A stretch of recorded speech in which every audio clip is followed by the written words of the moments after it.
Bismillahirrahmanirrahim. Assalamualaikum warahmatullahi taala wabarakatuh. Apa khabar murid-murid hari ini? Baiklah, hari ini kita menyambung pelajaran yang kedua, perkara Al-Qirat. Jadi sebelum tu kita baca doa belajar. Bismillahirrahmanirrahim. Allahumma aftah alaina hikmataka wa anshur alaina min khazai rahmatika ya arhamar rahimin. Allahumma arzuqna ya Rabbi fahman nabiyyin wa hifzal mursalin wa ilhamal malaikatil muqarrabin fi afiyati ya arhamar rahimin. Wa sallallahu ala sayyidina Muhammad wa ala alihi wa sahbihi wasallam. Baiklah, murid-murid buka kitab Muamalat pada muka surat 5. Pertamanya kita lihat pengertian Al-Qirat. Apa makna Al-Qirat? Qirat dari segi bahasa bererti potong. Dan dari segi syarak ataupun istilah bererti pemilik harta bersetuju memberikan modal kepada pengusaha untuk menjalankan perniagaan dan keuntungan yang diperolehinya dibahagi sesama mereka, iaitu pemodal dan pengusaha. Perkataan Al-Qirat juga dikenali sebagai mudharabah, iaitu perjanjian terhadap sesuatu jenis perkongsian yang melibatkan pihak pertama menyediakan modal dengan pihak kedua bertanggungjawab menjalankan usaha perniagaannya. Keuntungan yang diperoleh dibahagi mengikut nisbah yang disepakati. Sekiranya berlaku kerugian, yang pertama hendaklah ditanggung oleh pemilik modal jika bukan disebabkan kecuaian pengusaha, dan yang kedua ditanggung oleh pengusaha jika disebabkan kecuaiannya sendiri. Bagaimana pula hukum Al-Qirat?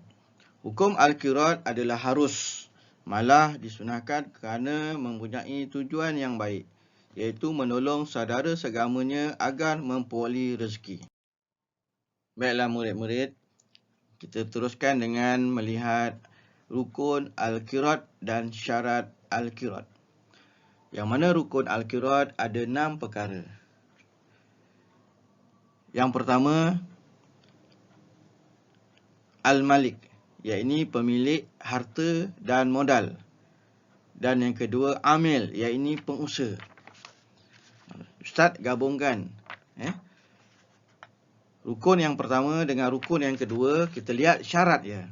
Syarat pada Malik dan syarat pada Amil sama seperti syarat pada muakil dan wakil dalam bab al-wakalah, iaitu yang pertama, orang yang sah menguruskan harta hendaklah orang yang baligh dan berakal. Maksudnya dua-dua, Malik dan Amil mestilah orang yang sudah baligh dan berakal. Maksudnya di sini, orang yang menguruskannya bukan dari kalangan kanak-kanak, orang gila, orang pitam, safih, iaitu bodoh, atau orang yang mahjur, iaitu yang terhalang dari menguruskan hartanya. Yang kedua, syarat tambahan pada Amil. Yang pertama, hendaklah menjalankan pengusahanya sepenuh masa, bukan separuh masa, ataupun secara part time. Yang kedua, hendaklah bersungguh-sungguh, teliti dan berhati-hati dalam membeli barang jualan. Dan yang ketiga, tidak harus menjual secara hutang atau kerugian yang banyak, melainkan dengan izin Malik. Syarat Malik dan Amil yang ketiga, tiada had pada bilangan pemilik harta atau modal dan pengusaha. Seterusnya kita lihat rukun dan syarat Al-Qirat yang ketiga, iaitu amal. Apa maksud amal? Amal iaitu pekerjaan atau jenis perniagaan. Dan syarat pada amal, yang pertama, pekerjaan atau perniagaan itu diharuskan oleh syarak. Yang kedua, tidak disempitkan ruang pekerjaannya atau perniagaan. Seperti yang pertama dikhususkan pada barang tertentu saja. Seperti hanya menjual telefon bimbit jenis yang tertentu. Satu jenis saja. Yang kedua dikhususkan pada barang yang nadir, iaitu yang jarang ada, seperti lembu berbelang putih dan kuning. Warna lain tak jual. Yang ketiga dikhususkan untuk menjual kepada individu tertentu atau tempat-tempat tertentu saja. Ini tidak dijual secara umum. Dan yang keempat, ditetapkan pada suatu tempoh tertentu saja. Tetapi harus jika disyaratkan pada larangan membeli stok barang baru selepas berlaku masa setahun, dengan bertujuan untuk menghabiskan stok yang lama. Seterusnya kita lihat rukun yang keempat, iaitu al-ribhu. Maksud al-ribhu iaitu keuntungan atau laba. Syarat pada ribhu yang pertama hanya dibahagikan antara keduanya, iaitu pemodal dan pengusaha. Tidak dibahagikan kepada orang lain. Yang kedua, diketahui kadar bahagian masing-masing sama ada setengah, sepertiga dan sebagaimana yang telah dipersetujui. Rukun dan syarat yang kelima, iaitu as-sighah, ijab dan kabul. Syarat as-sighah pada qirat ialah hendaklah menggunakan perkataan yang menunjukkan kepada qirat. Contoh, berkata Malik, saya lantik awak untuk menjalankan perniagaan dengan duit saya dan untungnya dibahagi dua. Berkata Amil, saya setuju. Itulah dia, lafaz sirah ataupun lafaz ijab kabul.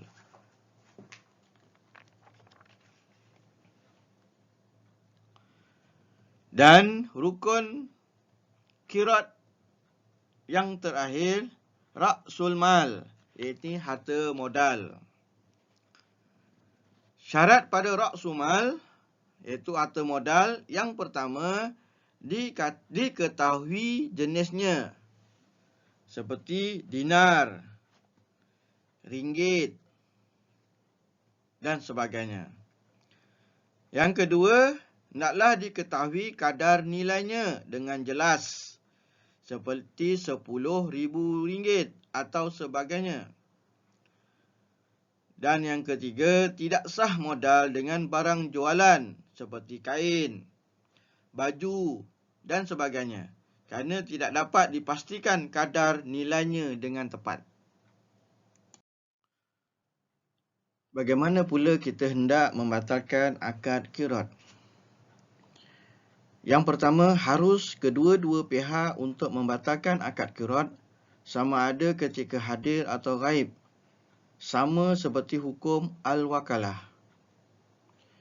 Yang kedua, terbatal al-qirat dengan sebab-sebab tertentu, seperti salah seorang daripada mereka menjadi gila, atau pitam, atau mati. Dan yang ketiga, tanggungjawab malik, iaitu pemilik harta atau modal, dan juga amil, pengusaha, setelah akad dibatalkan. Yang pertama, wajib amil, iaitu pengusaha, mengembalikan ra'sumal, harta modal, kepada malik, iaitu kepada pemilik harta dan atau modal. Maka hutang yang diizinkan di tangan pembeli. Yang kedua, sekiranya berlaku perselisihan antara keduanya berkaitan peratus kadar pembahagian keuntungan. Yang pertama, hendaklah keduanya bersumpah. Yang kedua, diserahkan keuntungan kepada malik. Ini pemilik harta atau modal. Dan yang ketiga, dibayar upah kepada amil. Ini pengusaha.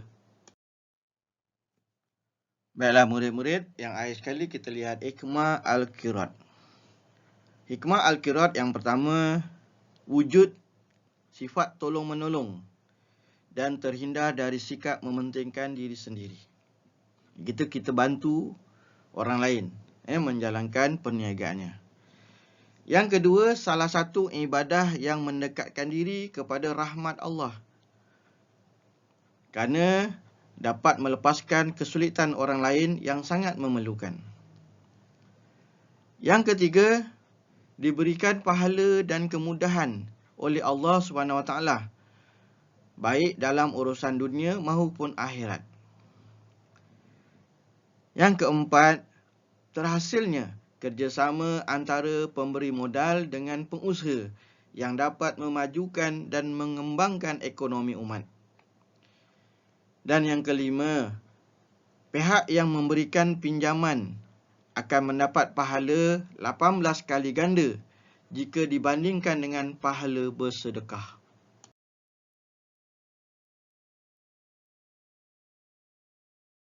Ya murid-murid, pengajaran yang boleh kita simpulkan dalam tajuk Al-Qirat ini ialah sistem Al-Qirat dalam muamalah Islam adalah satu sistem yang dapat mewujudkan amalan tolong-menolong antara sesama masyarakat Islam dalam memenuhi keperluan hidup. Dan ianya selaras dengan tuntutan Islam agar umatnya sentiasa tolong-menolong, bantu-membantu dalam perkara-perkara kebaikan. Jadi dengan ini maka selesailah pelajaran yang ketiga. Tajuk Al-Qirat. Sekian. Assalamualaikum warahmatullahi taala wabarakatuh.